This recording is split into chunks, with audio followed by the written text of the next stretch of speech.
So being poor is actually very expensive. And these days I'm financially free. Yes, cool stuff. But I've been poor for around over 20 years. I pretty much have a PhD in poverty because I was basically born into poverty. However, though, being born into poverty is like being in a race and everyone is starting out at the starting point, but you're starting out all the way behind, miles behind. So you have to basically do a lot of work just to be on the starting point. It sucks, okay? However, though, this video is not about having a pity party of me telling you, hey, being poor is very expensive. Here's the data. No, being poor is expensive. Here's the data, but here are also the solutions. Because, by the way, it is possible to come out of poverty. And I can tell you that because I came out of poverty. I was born into poverty, and not poverty in the sense of like I couldn't buy a PlayStation. No, like I had to sleep with my grandma until I was like basically 5 years old. We didn't have a room. And then my next room was basically sleeping next to a bed on the floor in a little futon. And then I got, for example, a sofa bed. And then finally, at the age of 12 or 13, I finally got my own room. And that was basically a massive come up for me, okay? So I know what poverty is like. Having one pair of shoes for an entire year, I know what that is like, okay? So in this video, I'm gonna help you out with solutions, not having a pity party. Now do me a favor and smash the like button and let's get right into it. Now the very first way that being in poverty is more expensive is just via transportation. Most people, they tend to need a car to get to work or from work, but when you grow up in poverty and you don't have, for example, a decent credit score, you don't have cash, you don't have opportunities, the usual idea is going to be having to get a loan to buy a car, and that loan is going to be at a higher interest rate. Thus, it's going to cost you more money. Literally costing you more money than the average person because you don't have a credit score, you don't have a good down payment, and those things make you a risk in a sense, and that's why you get charged more money. Now, because the vehicle you're able to buy isn't that good either, right? Well, now you're stuck with more maintenance costs and a whole bunch of bills and so on when it comes to transportation. Now, what is the solution here? Well, I'll tell you this first, okay? I knew a person like this in real life. He had a car, and his car wasn't that great. It was always breaking down, but he had a loan on the car, and his loan was at around 18%. The guy was obviously poor, and it was so expensive for him to have this car. Now, if I had gone and gotten that same car, I would have gotten it a lot more cheaper because by that point, I had already had a decent credit score. So, what is the solution if you are in poverty and you do need a vehicle? Here is my advice, okay? Most people can't have 10,000 or 20,000 or 30,000 to buy, for example, a crazy nice car, but usually they can afford a $500 to an $800 car payment every so month, like so many people actually have. So the solution is this: suffer a little bit longer. If you're willing to sign up for a $500 to $800 car payment, just wait at least 2 to 3 to 5 to 6 months and save up that money and buy a decent vehicle that's reliable for cash. Now, that's obviously usually going to be a Mazda, a Toyota, and a Honda. Those are the three most reliable brands out there that won't take up a lot of money out your pocket when it comes to maintenance costs. And the last about over 200,000 miles. That's why I love them. Now, you won't be riding in style anytime soon, but you will be riding in a vehicle that's actually reliable and that's not going to cost you so much money, and you won't have to worry about payments. But Tommy, I don't want to take a bus. Tommy, I don't want to have this whole thing and that. Don't make excuses. Just get things done for the time being. And buying a crappy vehicle now that's reliable is going to help you out in the future with things that actually matter. I know so many poor people that they think because they have a nice leased vehicle or a nice lend out vehicle with like a payment plan, all this stuff, they think they're actually made it. You haven't made it anywhere. You still owe it. You're still in poverty. So I'd rather 10 times just buy something I can afford for in cash. Now, the second way that being poor is more expensive is via household goods. Now, you can answer me this question: where are all the pawn shops, the payday loans, the rent to own? where are all these businesses? Usually, they're going to be in the hood. They're going to be in places where people are actually poor.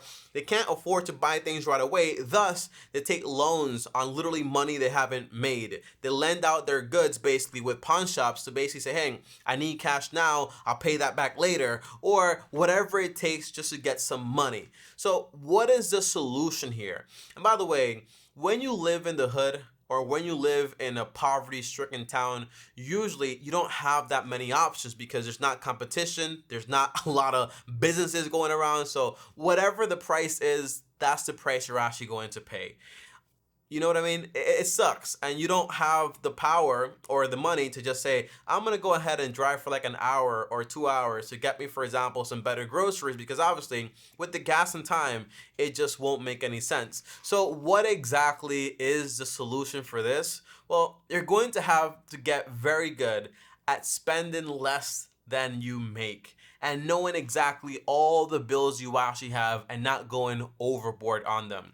That's why people end up, for example, getting into loans and getting into debt. But most importantly, you're also going to want to have a list of all the things you want but you can't have right now, and making individual savings goals to actually buy them. So yes, you might want to get, for example, a sofa or a fridge that's like newer and doesn't take up so much electricity, or a new washing machine, whatever you actually want to buy.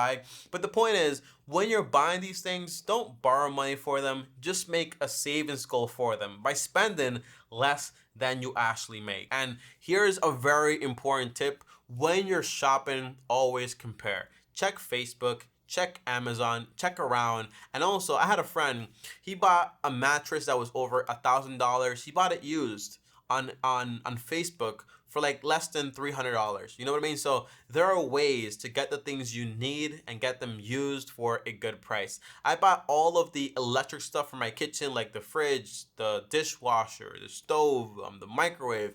I bought all those things for massive discounts because they were used and they were dented up a little bit, but they worked just fine, and I was able to pay cash for them. And that means I don't owe anybody anything, and that's a way better feeling. Now, the third way that being poor is more expensive is going to be via housing. Your interest rates when you're getting a mortgage are going to be higher because usually you are a higher risk in proportion to how much money you actually make and usually how much debt you actually have. And sometimes you won't be able to even qualify for a mortgage, thus you will be stuck basically paying rent forever if you don't get smart about your money. However, even rents are going to be a higher proportion of your income. For example, you can say, well, aren't poor people's rents lower than rich people? Yes, in a sense, but they are a higher proportion when it comes to their income. Like, you can have someone in Manhattan paying $4,000 a month for an apartment, but their income might be 200 grand. While you can have someone in the Bronx paying, for example, $1,500 for a studio apartment or a normal apartment, but their income is like 3,000. So it's more like, for example, that rent is like 50% of what they actually make. It's not the amount, it's always the proportion to your income that's so important, okay? So that's big, that's massive. Now, what is the solution here? If you are single and you want to get independence from your parents or whatever it is, rent a room, okay? That's going to be a lot cheaper and it's going to allow you to set up a base for yourself, or get like a small studio apartment that's actually cheap. If you do have kids, for example, look into trading a commute for decent housing. I had, for example, some family members that actually didn't have that much money and they couldn't afford a house in New York City. So what they basically did was they moved to Connecticut and they basically just commuted from Connecticut to New York. It was like an hour-and-a-half commute, but that way they were actually able to own a home over there and lower their expenses. I think that sucks because you're basically having to commute for over 2-3 hours a day, and that kind of like just sucks the life out of you. I don't like that. I would look into more solutions, but one big one is being okay with just like getting in a place you can actually afford that's not that comfortable. For example, if I have 3 kids and it's me and my wife, for example, and we can't afford a house and we can't afford a 3-bedroom home or whatever it is for rent, the answer is I would not mind getting a 2-bedroom apartment and me and my wife in one room and the 3 kids in one room by themselves, having a bunk bed and having a normal bed. And you might say, Tommy, but what about the kids? They're not comfortable, they need privacy, need space. The answer is, that's all fake, okay? For the most part, kids are kids, and what they need is a home full of love, full of instructions, full of all those important things, not full of space and garbage and all that stuff and privacy. That's not really important, okay? And I'd rather do that for a certain point of my life than, for example, say, I'm gonna get a mortgage on a crazy home that I can't afford, or I'm gonna pay this rent on a house we can't afford. And then the kids are more comfortable, we're more comfortable, but every single month I'm wondering, what if I lose my job? What's gonna happen? I have no savings, I have nothing, okay? That's not what I prefer. So I'd rather do that as a family, which is possible, which is okay. And by the way, I did mention before, I used to sleep with my grandmother. I used to sleep like on the floor, basically on a sofa bed, and I honestly did not care. Like those memories, looking back, and now I'm like, wow, I think we were pretty struggling, okay? But in reality, in that moment, I just thought it was normal. I thought all that stuff was fine, and I'd rather live like that than have my own room and see my parents basically struggling just to have me in a room or whatever. So yeah, it's very important stuff. So consider that when it comes to lowering your housing costs. Try to make it no more than 33% of your monthly net income. Now, number 4, and the fourth way that being poor is more expensive, is going to be via healthcare and also via childcare. Now, for healthcare, you have, for example, people that pay a lot of money when it comes to insurance. And by the way, I think this has to do also with the housing costs. Well, no, well, the housing goods, because in the sense, because you are buying lower quality products, it usually means deteriorating health, which basically means you get problems with your body, which thus means you're going to have more problems when it comes to insurance and healthcare and all that stuff. But that's another video for another day. But the solution here is pretty simple. Look into a high deductible health plan and look into also an HSA. These two things in combination will be very powerful because people are paying premiums that are over the roof, okay?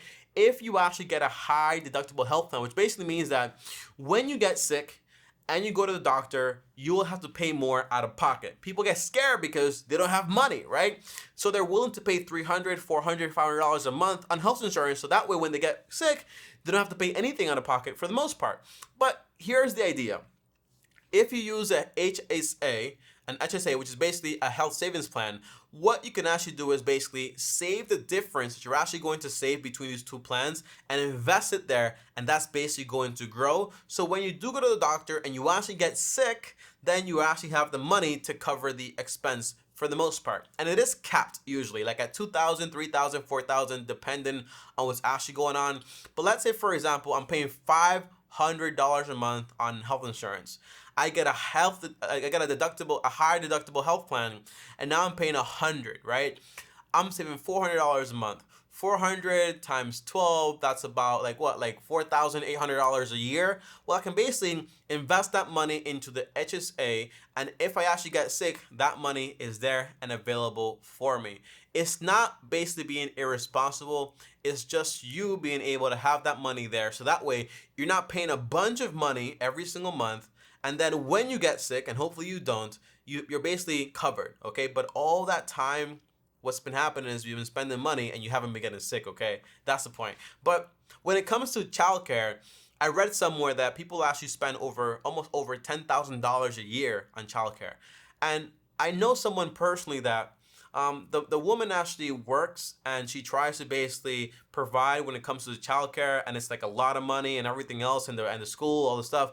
And then when you actually run the numbers, sometimes it makes sense, for example, for the mom to stay home, not work, and basically take care of the kids and basically even do homeschooling.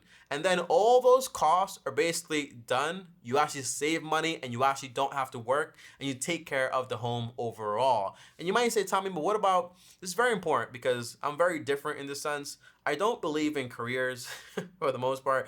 I don't believe in dream jobs for the most part. All these ideas are just like a capitalism way of looking at things for the most part. But it's like, yeah, you can have an interest in something, but the point of working is just to get money to provide for your family and whatever you actually want for the most part. But I wouldn't look at, for example, my point is this. I wouldn't look at, for example, me saying I'm not going to work anymore, I'm going to stay at home with my kids and my family and take care of them, as a bad thing, as a loss. I would see that as a massive benefit. I wouldn't look at, for example, as a man saying, well, I can get a job making $100K, but I'm far away from my family. I'd rather take one that's $50K, I work less and I'm with my family. I'd rather that 10 times than more money than I don't need, okay? So yeah, that's very important. So in the end, guys, being poor is expensive, yes, but the overall solution is always going to be to spend less money than you actually make. And that might mean, for example, if you don't make enough money, it might mean investing time and money into getting a better career or a better skill to actually be able to improve your earning potential. But it also may mean that you're also poor, yes, but you might be spending money also on the wrong things. Like you have a bunch of debt, you have a bunch of things that you have and you can't afford. It might mean getting rid of those things. It also might mean that I remember we were poor growing up, but my mom always had money to go on vacation twice a year with me and my sister, of course. I know people that were poor, but they always had fancy furniture and also fancy bags. So the point is, there's always room in the budget to actually put money aside and use that money for something else, to get yourself out of trouble, for emergencies, for investing, and to get yourself out of poverty for the most part. And my last tip is going to be this: if you do find yourself in poverty, the number one thing is going to be changing the way you think. You won't be able to change the way you think by talking with more poor people that think exactly like you, but it's going to be via learning a lot about financial education, reading books, watching videos, taking courses, whatever it takes just to start thinking different. And not financial education in the sense that I'm going to turn $1 into $1,000,000 by tomorrow because it's just people selling you fake dreams, but just learning the basics of budgeting, of paying off debt. I'll recommend a book for you guys, and it's called The Richest Man in Babylon.